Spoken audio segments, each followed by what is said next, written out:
Hi guys, welcome back to my channel. I hope that you are doing really good and that everything is going well for you. In today's video, it's a follow-up to my last Diddy video. I think just because everything coming out of the news, in a way it's not shocking, but it still is. And yeah, in this video I'm gonna focus more on his bad business practices and just his overall horrible way of being. When it comes to the music business, and just this kind of overall predatory personality he has. Before I do get started though, one comment that I do have about this situation with Diddy is, you know, it's crazy to see somebody who can keep up somewhat of an appearance for so many years, who's been able to live his life like the king of the world. And now his time has come where he will never again get to live in that mindset or that world that he created, because he has been exposed to such a level that he will never be looked at the same way or get to experience his life the same way. Hopefully, for all that he's done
published in a video posted by the Overcomer Ministry, a secluded Christian community in South Carolina that was described as a cult by ex-members.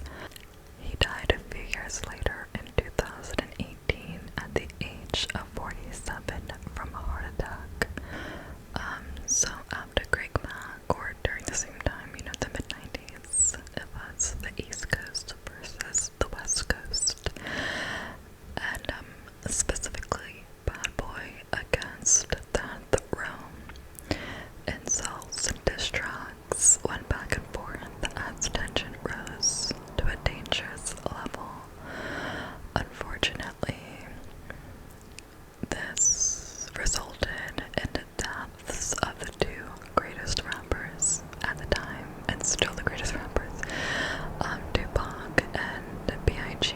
Diddy has never been arrested, charged, or credibly connected to either attack, but it hasn't stopped conspiracy theories from continuing to suggest that he was somehow involved. So Diddy's bodyguard, Gene DL, gave an interview that's pretty viral at the moment, where he said that Biggie initially did not want to go to Los Angeles, but Diddy kind of pushed him to go in order for him to work on Diddy's album, because Biggie's album was already done. So Gene was going to California with Diddy, and he told Biggie's best friend to not come anywhere near him or Diddy while they were out there in Los Angeles, because it just was not safe for them. Years later, Gene found out that Diddy was actually talking to Biggie's best friend and trying to get Biggie to come out with him wherever he went, kept inviting him over and over again, and Biggie kept saying no, he didn't want to go, he refused, until one night he did show up, and that was the night that he lost his life. Diddy at the time also refused to give Biggie security because he claimed that he didn't have the budget to cover Biggie's protection. Keeping in mind that when Biggie went to Los Angeles, he couldn't walk. He was wheeled around in a wheelchair and had to walk with a cane. So he was too easy of a target.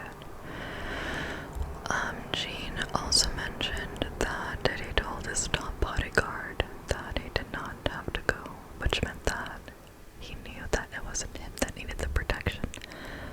It was someone else that would be in danger that night, which was Biggie.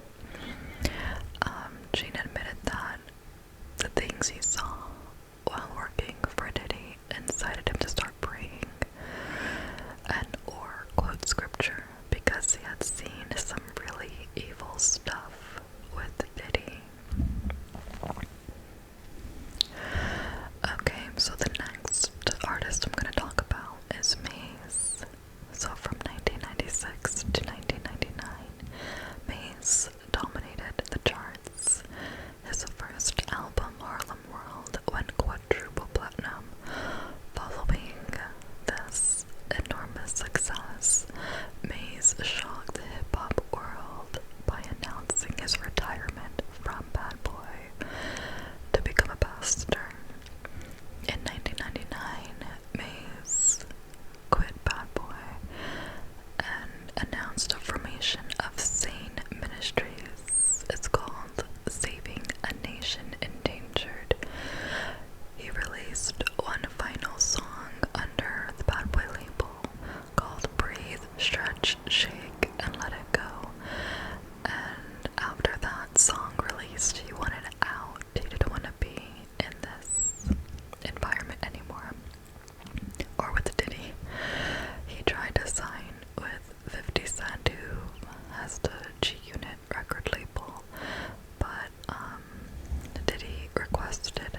sign Shyne, and due to the buzz that he generated when he was in New York.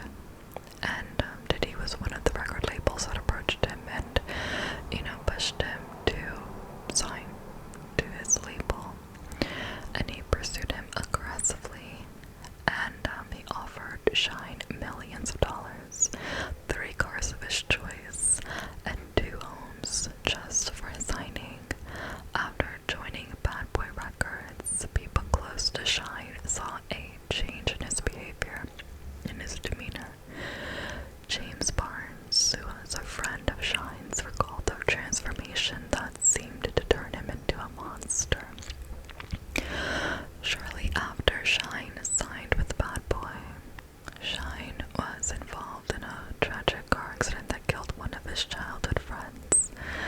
According to the story, James Barrow, 2 of his closest friends, and a cousin were driving home to Brooklyn after partying at a nightclub in Manhattan. They were all drunk, and their Mercedes Benz crashed, fatally injuring one of the teenagers. Shyne basically came out of the accident with only scratches. And James said the word on the street was Shyne is messed up, and they heard how horrible he was acting at his friend's funeral, just laughing and talking. And there was this terrible story on the street about him, how he just seemed so different, or indifferent, than the Bad Boy curse kept on giving. Shyne, before the release of his first album in late December 1999, they were partying at a nightclub in New York, and Diddy knocked a drink out of Matthew Allen's hands. And Matthew got into an argument with Diddy, and someone threw money in Diddy's face. Matthew also threatened to unalive Shyne. Prosecutors alleged that amid the fray, all 3 men drew guns, and Shyne shot 3 times in the crowded club. 3 people were shot. Diddy was arrested, and 2 9mm guns were found in his car, and he was charged with 4 weapons charges and for bribing his driver to claim that the guns were his own. A witness at the trial said that she saw both Shyne and Diddy pull out their guns and shoot them, but Diddy was acquitted on all charges, while Shyne was found guilty and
it's full of bittersweet memories.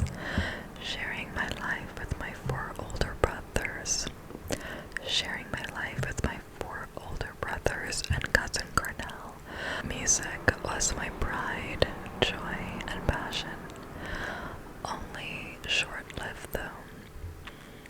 After being exposed to the deep level of politics and agendas quickly helped me realize that the music business is less about music and more about the business, which was fine to overlook when you were 12 years old and stayed focused on his craft, trying to protect his innocence and love for the music. But this is usually the beginning of exploits for snakes to come into the picture, hiding behind contracts only in the favor of the ones creating it. We made about 99.9% of all of our income from live performances and merchandise, and still, until this day, I have never seen a penny from any of our B5 commercial albums. For years, we reached out to lawyers, advisors, even TV networks for a chance to help us tell our story, and no one has ever touched it with a 10-foot pole. Danity Kane. Okay, Diddy once said something incredibly disgusting. He said, yo, I'm going to get all of them on drugs and pimp them out to my friends. That's serious. So when his bodyguard heard that, Gene Deal, the same bodyguard I talked about earlier, he was disgusted and was like, those are somebody's kids. Why would you say something like that, you know? It seemed that he was one of the only people that actually said something to Diddy when he would get out of line. So basically, Aubrey O'Day, you know, she revealed that Diddy took a few of their records and repurposed them for his 2006 album.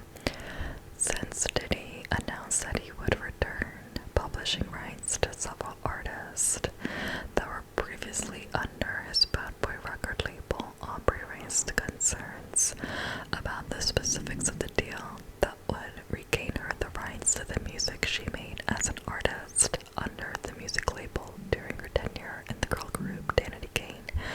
She said, I have to release him for any claims or wrongdoings or actions prior to the date of the release. I have to sign an NDA that I will never disparage Puff, Bad Boy, Janice Combs, which is his mother, Judson Combs, his son's music, EMI, or Sony ever in public. And the deal that she would sign would only bring her in $800 to $900 in royalties. Aubrey also revealed that after grossing over $1 million on tour with Mariah Carey and 2 platinum-selling albums, the group was $15,000 in debt by the time they left Bad Boy Records. Don Richards, who was also part of Danity Kane, so that Diddy did not believe in Danity Kane. At first, they were just a show. He only saw money. He only saw ratings.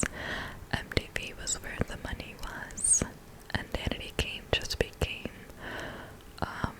a concept of something bigger. He had no idea they were going to actually be as big as they were. When they first came out, they said that they would only do 100,000 copies because they were not going to do any more than Cassie. That's what they told them when they first came out. We sold 100,000 albums in one day, and they had to figure out how to get more units in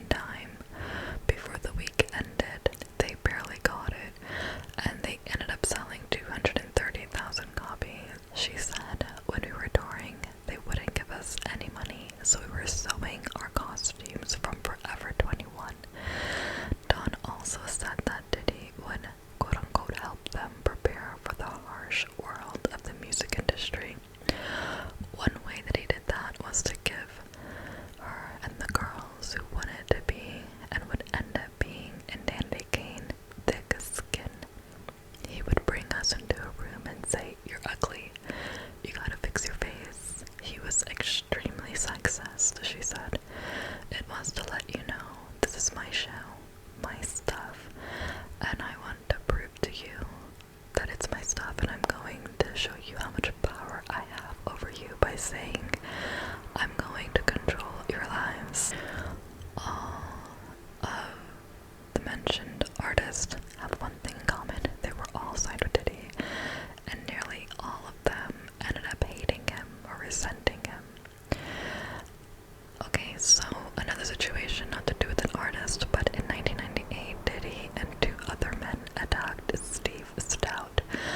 He was a music executive, and they attacked him because Nas's manager at the time sent MTV a version of Diddy and Nas's Hate Me Now music video, which contained scenes depicting Diddy as Jesus Christ being crucified.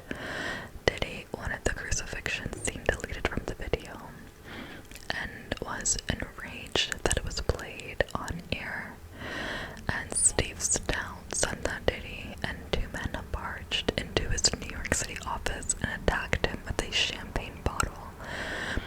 Diddy was charged with second-degree assault and criminal mischief. Steve Stoute claims that his arm and jaw was broken in the attack, but Diddy denied any bones were broken to MTV, also telling the network, "I basically went into his office, and what happened in his office I can't really speak about, but I can say this. The way I handled myself in the office was completely wrong, and I've since apologized to Steve about that, and I felt like, I just disappointed myself." Diddy was sentenced to 1 day of anger management classes. Okay, so one interesting thing that Gene Deal also said was how Diddy takes ideas and things from other people, never really giving them credit. You think he's the one that came up with it. So a couple examples was how Diddy changed his name to Love all of a sudden. So he said the guy who actually gave Biggie the name Notorious B.I.G. and helped start the idea for the Big Mac campaign for Craig Mack, his name was Mel Love, and he came from Harlem, and so everybody used to call him Love from Harlem. And then Diddy ended up taking this name Love, so everybody who's around that time knows that that's where that name come from. It just didn't come from anywhere because he was feeling love. Love is actually exactly opposite of what Diddy represents. Also, Biggie gave him that name as a joke because it was a character on Donkey Kong, which is an interesting fact. And then he stole his bodyguard's Gene Deal's cruise name, which was called Slick in the Family, and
just fed his narcissism and he's just like a psychopath that just fed that bad part of him so much for so long that I think this guy really thought that he was untouchable. And it seems now he's losing deals, getting sued right and left. And it's just horrifying what the feeling of having power does to a person.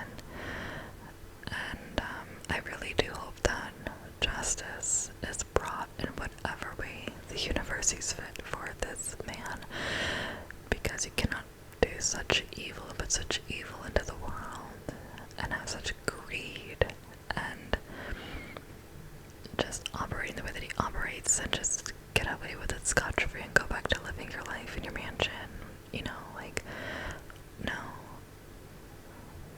Yeah, this is like the end of Diddy as he knew himself. I never wish bad on a person, but like I said earlier, it's all karma.